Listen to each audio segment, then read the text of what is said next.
Hello, my name is Ryan, and I am making a second 5-minute video. It might not be 5 minutes, I don't know. For specifically computer architecture topics, because I think that the topic is really cool. And I also wanted to try my hand at it. I will be trying to explain lockup-free caches as best I can. There wasn't really a class that taught it, but I did some research on my own, and I did try to implement it. And it was like part of a class project that I had to do, so I will do my best. Lockup-free caches. So the problem that is at hand in a lot of processors is the memory wall and cache misses. So you've got a cache. Let's say it is taking an address, and well, it might take a couple cycles, but eventually you will end up with a hit or a miss. This could, in the best case, this could be pipelined, but if there's a miss, you will almost inevitably end up with some time spent servicing that miss, and some extra time spent. And that will be in the form of a request to typically RAM or maybe a lower level cache. Okay, so let's say there's a memory request going on. Let's say this is in the memory stage. There is a load instruction being handled, R1. Load the address from R0. So let's say the previous instruction, so this is clearly the memory stage. Maybe in the previous stage is like an execute stage, and it is the instruction that is serviced in that stage does not depend on this instruction that precedes it. So maybe add R2, R2, R2, whatever, double it and put it in R2.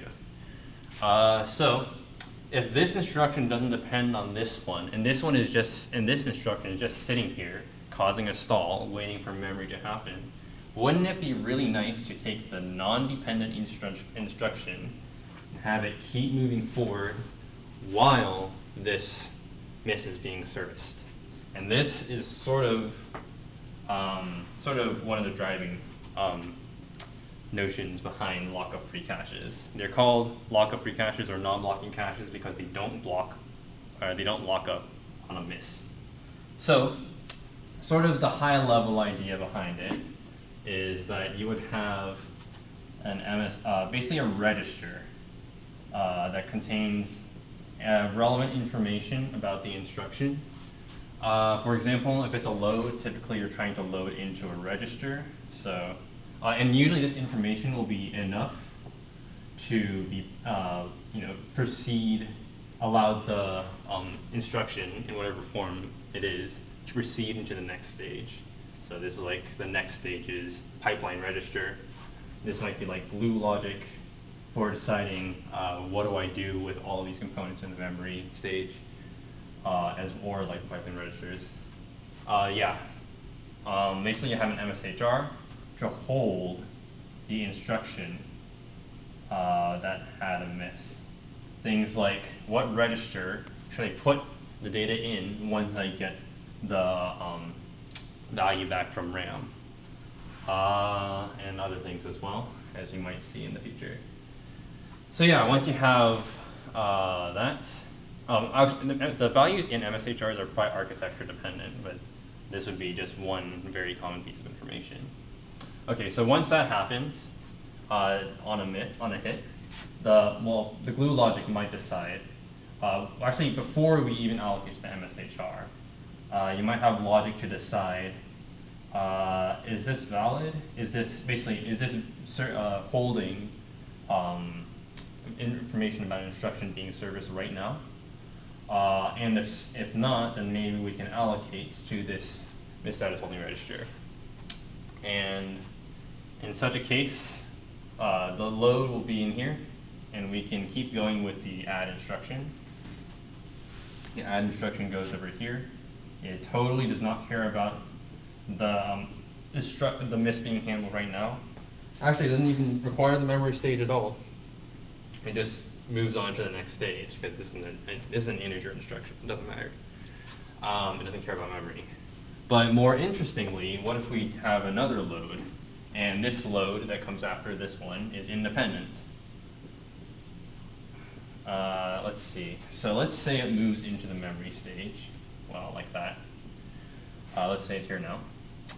If there is a hit in the cache, if we decide there's a hit, then we can actually ignore this load again, and we can move this load even further on the next cycle to whatever stage comes next. So we call this situation a hit under miss because the load hit in the cache and there was a miss going on. We hit under the miss.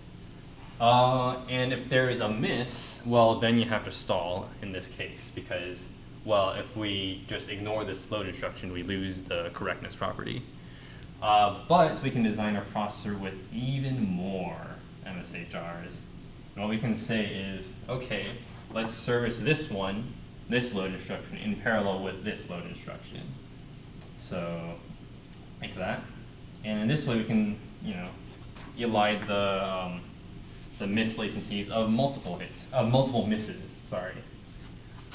So in this case, you might need the register to go into these, the address bits, but also have to go into these.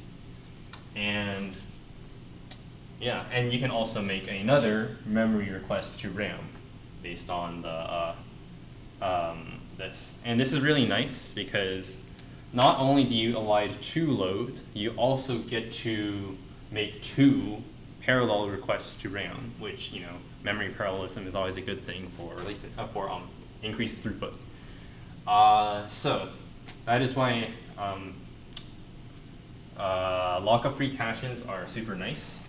There is a very large trade-off, however, in terms of complexity and transistor count and area. For example, example of the logic you'd have to implement is once the RAM comes back, you have to make sure that you are freeing your MSHR your MSHRs for the whichever addresses got fetched from RAM. So you need logic here to say, oh, actually no, that wouldn't work. But yeah, you need to have logic that is I got refilled. Which MSHRs do I free? So yeah, that's one thing. And another thing is that if you have an address coming in, and it's the same as an address inside that is being serviced right now, then or actually the line it's in, the cache line that this address is related to, is already being serviced by a misstatus holding register, then it's why would you want to make a second request to RAM for the same line? So you also need logic to make sure there isn't any aliasing of misses. So yeah, things get very complicated with this sort of paradigm, but the benefits are pretty enormous, and I think at the very least hit under miss tends to get implemented a lot. So I hope you enjoyed that. That is lockup-free caches, at least my best attempt at it. Thank you.